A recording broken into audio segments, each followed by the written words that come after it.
Leis, né? A gente que assiste esses filmes assim, é vários gatilhos, porque ou a gente tem um conhecido, ou um primo, ou alguém que já sofreu alguma situação que foi passada no filme. Então, por isso que eu quis que ela falasse um pouquinho, que ela chegou falando que ela estava emocionada. Essas dores que a gente visita, né, como pessoas negras, e é bom pessoas brancas estarem nesse momento e perceber o quanto essas dores, essas violências afetam pessoas negras, né? Inclusive em brincadeirinhas, né, em várias formas, né? São várias formas de violência que a gente sofre o tempo todo. Então é isso, agora eu passo a palavra para eles. Eu não sei quem gostaria de perguntar, de fazer alguma observação sobre o filme. Tem alguém? Eu falo alto. Assim, na opinião de vocês, a cena do filme onde foi a morte de Kalil, o problema é a atitude do policial, como eu quero dizer, tipo... Você quer perguntar se o problema foi a atitude do policial ou a reação do Kalil? É sobre isso, porque o Kalil, ele tomou a atitude errada, de, por exemplo, ter colocado a mão dentro do carro e o policial tem que dar a instrução uma vez só, e a partir do momento que você não obedece, ele, não sei se ele tem autorização para já sair pipocando a pessoa, mas, na sua opinião, o problema seria a atitude do Kalil, ou se o policial tomaria a mesma atitude se fosse uma pessoa branca? Eu acho que nenhuma atitude é errada enquanto ele está reivindicando os direitos dele. Então, isso é uma percepção minha, tá? Ele estava no direito dele de questionar por que o policial parou ele, porque ele não estava fazendo nada. Ele tinha acabado de chegar na festa, então ele não bebeu, ele não estava traficando drogas, apesar de ele ser traficante, ele não estava traficando drogas ali no momento, ele só estava andando de carro com a amiga dele com o som alto.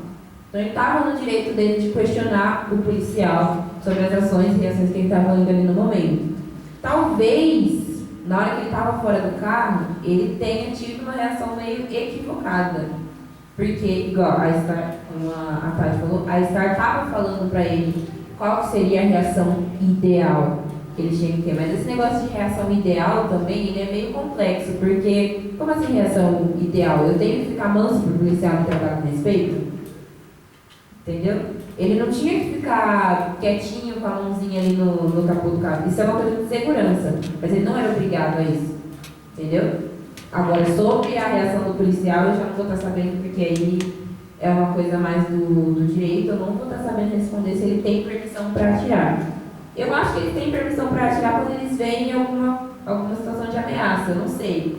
Mas, assim, um menino de 18 anos, talvez ele tinha ali no filme, conversando com a amiga dele dentro do carro, meio estranho a reação que o policial teve ali. Mas a situação que o Kalil se colocou ali no momento, jamais. Ele estava reivindicando o direito dele de questionar por que ele estava sendo parado.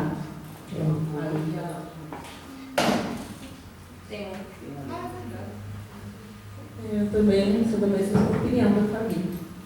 O Kalil, por mais que ele tivesse sendo orientado ali para estar e tal, mas ele estava no direito dele de questionar, de achar que não era correta aquela abordagem.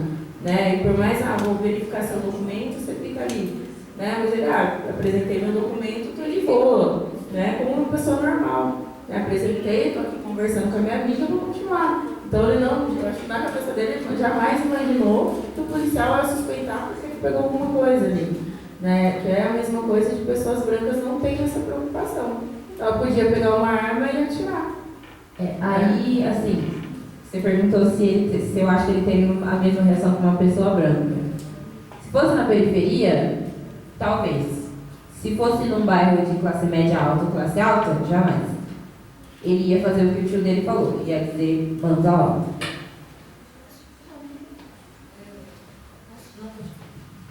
Uma parte, essa pergunta é muito, acho que ela é muito do coração, da narrativa. E eu não sei se vocês vão lembrar da ativista negra, que ela meio que vai, liderando a organização. Você lembra o nome dela? Não lembro o nome. Ela Mas é advogada. É advogada. ela me lembrou muito a Marielle, inclusive. E aí ela falou lá na hora, agora eu estou em dúvida se foi no velório, eu acho que foi no velório, que ela falou assim, eu até anotei, é impossível estar desarmado quando sua negritude é a arma do velório.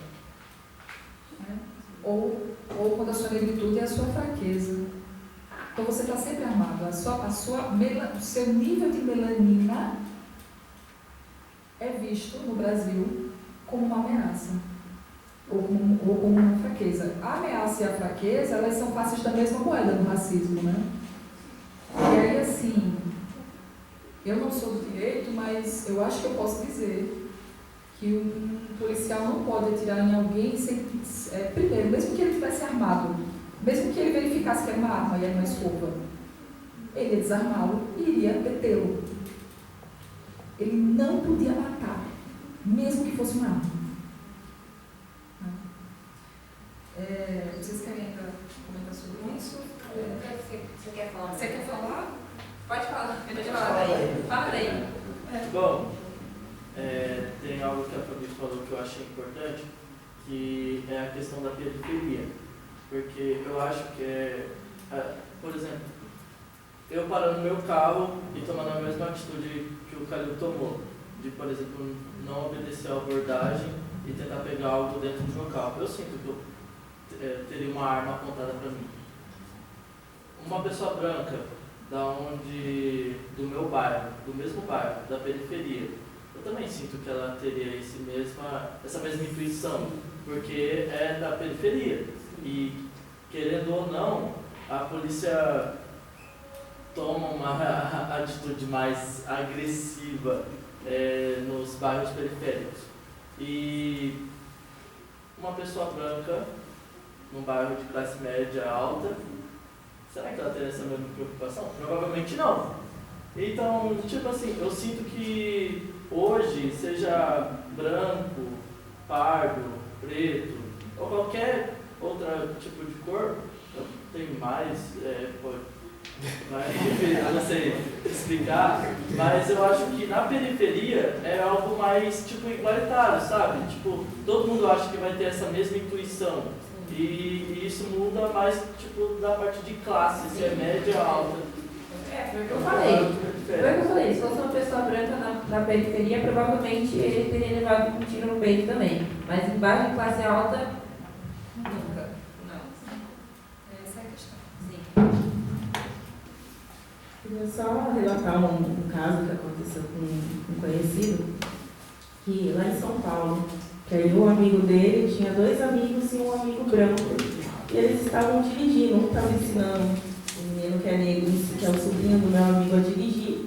Eles estavam dirigindo e teve um assalto ali próximo, e o menino estava usando pardo, usando blusa azul, e o menino estava tendo aula, o sobrinho do meu amigo também. Aí o policial chegou abordando, falou, não, você estava? Não, eu estou aqui tendo aula de volante e tal. Aí o policial levou que eles estavam em 3 amigos, aí o amigo que era o dono do carro, ele deixou que o amigo era branco, e os 2 meninos levaram presos porque falou que eles tinham participado do assalto. E eles ficaram 4 meses presos, sendo que a vítima falou, é parecido, mas só foi por causa da cor da camiseta azul. Então aí agora, depois de uns 4, 5 meses presos, os meninos foram soltos porque foi provada a inocência. Mas ali já tinha documentado que ele não estava no lugar, que eles estavam ali tendo aula de volante, estava tudo no alto, testemunha, tudo, mas mesmo assim eles não tiveram os meninos presos. O menino, que é o dono do carro, falou, não, eles são meus amigos, a gente está aqui já faz X tempo. Mas aí a voz do menino foi ouvida, mas os dos meninos não, porque entendeu que eles pegaram o carro e estavam em fuga, né? Mas o menino, o amigo branco, ele ficou livre, mas os 2 meninos não. Mais alguém, gente? Vocês podem fazer também comentários, né, de como vocês perceberam, o que é que vocês sentiram. Pode vir aqui. Eu acho que quando você nasce na periferia, você também tem que ter a sorte de nascer numa família que te instrua bem. Por exemplo, o Calil, ele e a mãe dele era Usuária de drogas. Isso. Ela era usuária, o pai nem citou. E já a família da Star era uma família que ensinou pra ela o que ela deveria fazer, mesmo que seja um negócio que ela não devia ter que fazer aquilo, mas eles instruíram ela a fazer o que seria certo para ela conseguir sobreviver. Eu quero comentar isso. Eu fiquei pensando, a gente sempre fica, de alguma maneira, como o Fabi e a Tatiane falaram, fazendo um exercício de pensar um pouco nas situações semelhantes aqui, né? Aí uma coisa que eu fiquei pensando muito é, assim, a dificuldade, e assim me parece que o filme de uma maneira, assim, inteiro, ele trata de vários temas, do início ao fim. E aí um deles é a dificuldade de você, sendo negro, né, num lugar, assim, em países que foram colonizados, você ser negro e assim, ter a oportunidade de fazer parte de uma família estruturada. E uma família estruturada, eu estou falando assim do básico que a gente recebe como informação de que a gente precisa ter, né? Então, assim, um pai, uma mãe, né? Ambos empregados, uma casa, sabe? Todo mundo matriculado na escola, né? Aquele amor entre os pais, né? Tipo, é claro que, bem, isso de uma forma geral, a discussão sobre família no mundo, né? E esse padrão que a gente até lembra da propaganda de margarina, né? Na verdade, né? Que, enfim, ele tem sua problemática, claro, não vamos romantizar aqui o que seja família, mas assim, como que é a experiência negra com se sentir parte de uma família, ter a experiência das sensações de estar numa família estruturada, né, que você se sente protegido e cuidado. E aí, portanto, há um outro tema que isso provoca e outras situações no filme que eu acho que leva a gente a refletir também é a experiência negra de uma forma geral com o afeto, portanto, né, com a afetividade. Então, a mãe, me fugiu agora o nome do Calil. A mãe do Calil é mãe solo, né? Mãe solo, usuária de drogas, e ele foi criado pela avó, que estava com câncer. E aí também já dá para trazer todo o problema de saúde nos Estados Unidos, porque ele começou a traficar para ganhar dinheiro, provavelmente para pagar o tratamento para a avó dele, porque lá nos Estados Unidos não tem saúde pública. Está bem longe de ser saúde pública, nem educação pública, enfim, né? Não existe serviço público gratuito nos Estados Unidos, né? Vocês sabem disso. E aí eu fico lembrando também do pai da Star, contando para ela um pouco do porquê que o bairro tem a presença do tráfico.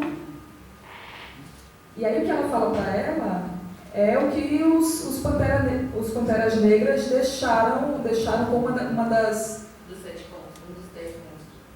Então, e assim, da gente entender que o tráfico, ele não é, assim, um fenômeno natural da periferia, e muito menos só da periferia. Na verdade, né, ele está relacionado com o Estado, com as classes dominantes, né? Tem um filme, inclusive, que é só sobre a história do Panteras Negras, né, que é um partido. E eu lembro muito bem de eles conseguirem mostrar como que as drogas são colocadas pelo Estado dentro das periferias dos bairros negros dos Estados Unidos.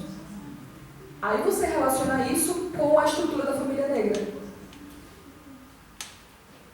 Tem como você ter uma maioria de famílias negras estruturadas com a inserção do tráfico de drogas no seu bairro, com o fechamento das oportunidades para a empregabilidade, como ela é muito mais aberta, né, para as pessoas brancas. Percebe que você vai criando situações que há vida da pessoa, né? A depender do grau de melanina, né? Vai criando fechamentos, né? Que o Clóvis Moura, que é um dos maiores sociólogos nossos, né, negros, ele vai chamar isso de mecanismo de barragem, que a gente tem aqui no Brasil o tempo inteiro, de norte a sul, né? E a gente precisa começar a perceber mais, né? A gente vai continuar vendo, claro, a história dos Estados Unidos, a história negra dos Estados Unidos, os filmes e tudo, e é muito importante porque a gente consegue confrontar o nosso mito da democracia racial, mas assim, eu acho que é muito com essa função de a gente pensar mais no que é que a gente vive aqui, sabe? E no que é que a gente vive aqui enquanto sociedade, para além de termos mais ou menos melanina, né? As meninas querem... Mais alguém? Eu quero falar... Não, vou contar. Tomando por base a sua fala de que o tráfico ele é um problema geral, mas quando ele é visto, ele é centralizado na periferia, em regiões periféricas. Eu queria perguntar para você, como socióloga, e para as meninas que estão compondo a mesa também, até que ponto isso é uma questão racial ou até que ponto isso é uma questão social e outros fatores? Eu acho que a gente já, com o próprio filme e com o que a gente está debatendo agora, né, com as intervenções de Pablo e Alandra, a gente já começa a refletir que ser negro e ser branco implica você ter experiências de sociedade diferentes. Mas não é pela condição biológica da melanina, é pela condição que a sociedade que foi escravocrata criou. Aquele Estado que foi escravocrata, no que é que ele radicalmente mudou? E aí eu jogo para reflexão mesmo, sabe? Teve uma hora que a Tatiana estava falando do exemplo dos meninos que foram confundidos. Foi aqui que aconteceu isso? Em São Paulo, né? Ficaram 6 meses presos porque foram confundidos. Aí teve uma hora que a Tati falou assim, eles pareciam estar em fuga. Não foi? Um corpo negro que pareça estar em fuga entre os séculos 16 e 19 no Brasil. O que era? Qual é a diferença agora do corpo negro parecendo estar em fuga do início do século XX para cá? Posso falar rapidinho? Como ela tocou nesse assunto, eu tenho outra indicação de filme também, que chama Harriet. É um dos melhores filmes que eu já assisti na minha vida. Ele vai contar a história da própria Harriet, que ela foi no século XVIII, acho que é século XVIII. Ela libertava os escravos das fazendas, né, dos grandes senhores dos Estados Unidos, debaixo do nariz deles. E eu gosto muito desse filme, é um filme grande também, mas fica de cair para o próximo debate, que ele é muito bom. A Harriet é interpretada pela Cynthia Erivo, ela é incrível. E ela, durante quanto tempo? Se eu não me engano, acho que foi mais de 2 anos, ela libertou quase 300 escravos a pé. Ela foi de Maryland até, eu não vou lembrar onde estava agora, mas eu sei que ela fugiu da fazenda que ela morava para outro estado, voltou para buscar o marido, né, o esposo, o irmão e a mãe. O irmão e a mãe não quiseram ir, os dois morreram pelo Senhor. Estou contando o filme já. Vou contar só o começo, o final você descobre depois. O marido ficou também. Ela voltou para outra cidade que ela tinha fugido e ela decidiu sozinha voltar de novo para Maryland e libertar, né, outros escravos de outras fazendas. No filme isso é feito de forma muito mais cômica, porque ela mostra que ela chegou nos lugares cantando. É muito incrível, é um musical, eu amo musicais. Muita gente acha chato, mas o filme é bom, eu juro. E, cara, é um filme que, assim, eu lembro que eu assisti, no final eu fiquei em choque, porque eu não conhecia não conhecia a história da Harriet, eu conheci através do filme. E foi também, assim, mais do que esse, foi um choque no meu estômago, porque aquele filme, ele é em questão de mostrar o que realmente acontece, ele é 10 vezes pior do que esse que vocês assistiram. E, cara, é uma história assim, que depois que eu assisti o filme, Harriet Tubman, o nome dela, Harriet Tubman, T-U-B-M-A-N, isso, Tubman. E fica a dica aí pra vocês procurarem a história dela depois. Ela foi uma mulher muito forte, inclusive ela liderou uma frente de soldados numa guerra dos Estados Unidos, que eu também não vou lembrar qual guerra que é agora, mas enfim, fica a proposta aí. O filme chama Harriet, com H, H-R-R-I-E-T, Harriet, e é muito, muito bom, assim. Eu sou cheia de filmes, né? Eu sou cheia de dar dica de filmes e livros. Fica aí a dica pra vocês, se vocês quiserem um dia pesquisar sobre a história dela ou assistirem o filme também.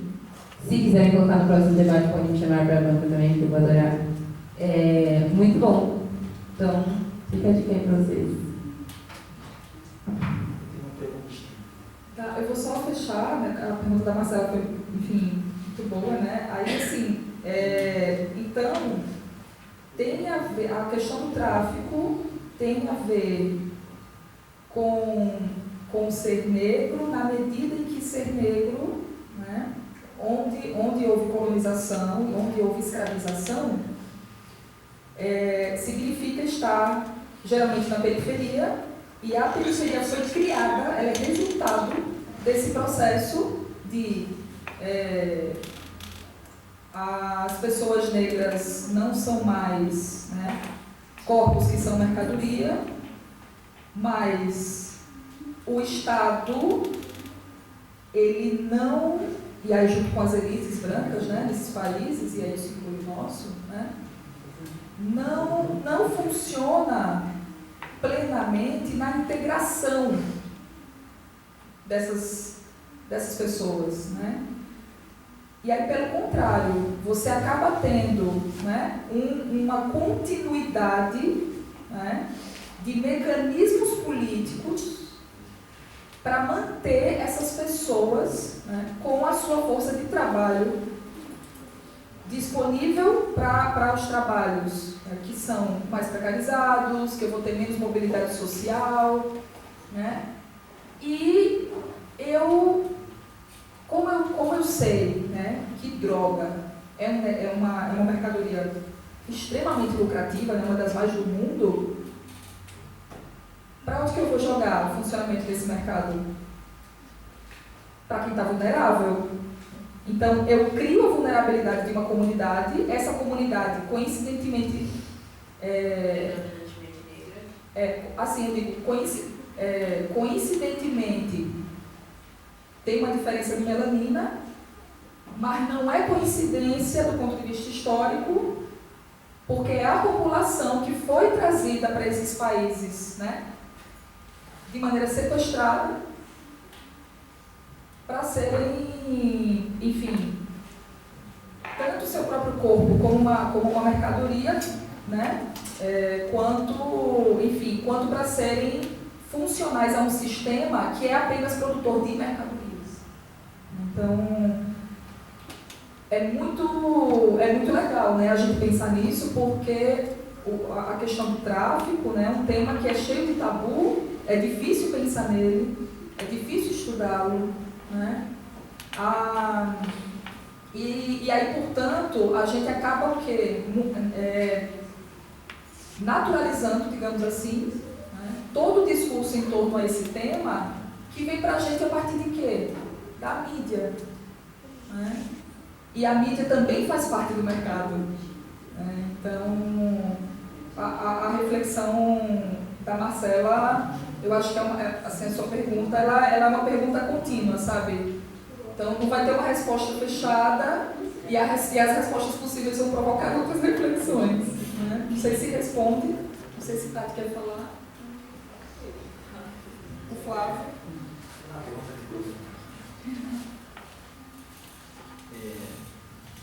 A Fabiana comentou comigo até antes da sessão uma coisa que ela falou que nos Estados Unidos os movimentos como esse Black Black Lives Matter, já aponta para a participação, por exemplo, de um número de pessoas não negras, pessoas brancas, significativo.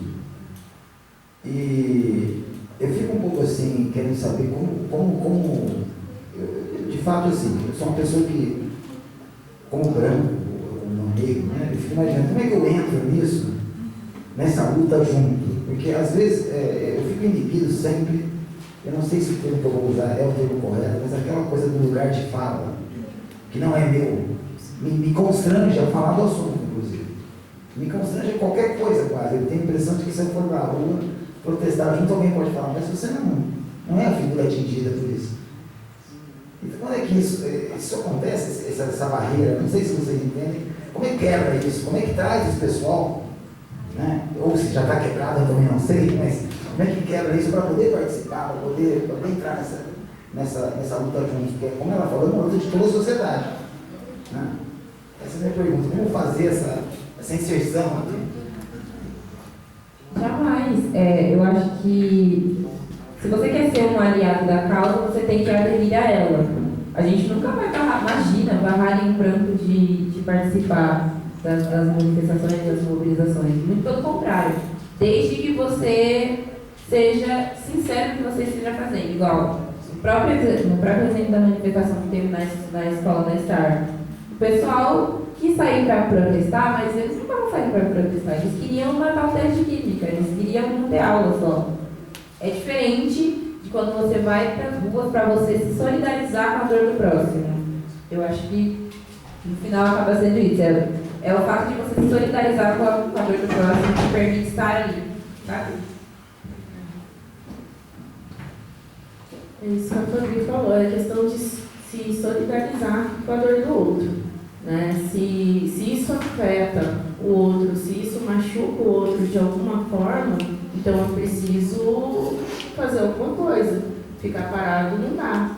Né? Por exemplo, se a gente presenciar um caso de racismo ou alguém que foi racista, a gente precisa, olha, você foi racista, isso não está certo. Porque isso não é uma luta, como eu falei, não é uma luta nossa de pessoas pretas, é de todo mundo. Né? Porque quem é racista são as pessoas brancas, em sua maioria. Então é uma luta que todos podem, você foi racista, como fala isso, o que é lugar de fala. Né? Não é só o nosso lugar de fala, não. Todo mundo pode falar, mas no sentido de não falar assim, olha, eu não acho que você sofreu racismo, só a pessoa preta sabe o que ela sente. Né? Então você não pode falar que aquilo não é racismo. Então é disso que fala, né? Até o livro da Djamila gerou aquela pergunta, não. Primeiro tinha a interrogação e depois nas próximas edições saiu o ponto de interrogação. Qual livro? O que é o lugar de fala. Ah, sim, que é o lugar de fala. Isso, que antes era uma pergunta, agora é uma afirmação, o que é o lugar de fala. Né? Saber respeitar a dor do outro. Eu posso falar de um amigo que sofreu racismo. Isso foi racismo realmente. Né? Você não pode deslegitimar a fala do outro. Né? De falar, olha, não é, eu acho que ela não quis dizer bem isso, foi uma brincadeirinha. Né? Nossa, eu vou pedir desculpa. Ela estava com problema. Quando acontece esse caso de racismo, é sempre assim, né? Foi um mal entendido, não foi isso que eu quis dizer. Colocando uma doença psiquiátrica. Isso, né? Sempre ter essa desculpinha para nunca responder pelo crime de racismo, só responder por injúria. E também é uma forma de proteger, né, as pessoas racistas, elas não serem acusadas por racismo. Então é uma forma de ainda manter essa pessoa livre, né? A gente vê recentemente vários casos e as pessoas sempre usando essa desculpa de problema psicológico, eu não quis ser racista, nossa, eu tenho até amigo negro, então não sou racista, muito me escuta, né? Eu tenho amigo negro, então não fui racista, eu não sou racista. Então é a questão da gente se policiar também, né? De perceber o que é racismo, o que não é, e também lutar contra isso. Numa sociedade, como a Angela Davis fala, né? Numa sociedade racista, a gente precisa ser antirracista. E ser antirracista é a gente acusar o outro e falar, olha, isso é racismo, está errado. Né? Você não pode ser racista, não pode fazer piadinhas racistas que você fere o outro. Né? Então, eu acho que é mais isso. Se tem mais alguma pergunta, alguma reflexão, Elisângela, quer falar alguma coisa? Você sentiu que você quer falar alguma coisa? Só vim conhecer. Fala com nós de novo. Solta a voz, Fábio. Teve uma cena do filme, no último protesto, que um ator qualquer e um policial ator qualquer, da cor negra, o ator fala bem assim pro policial. Não, na verdade, bem assim não. Você tá do lado errado. Isso. Mas beleza. Na opinião de vocês,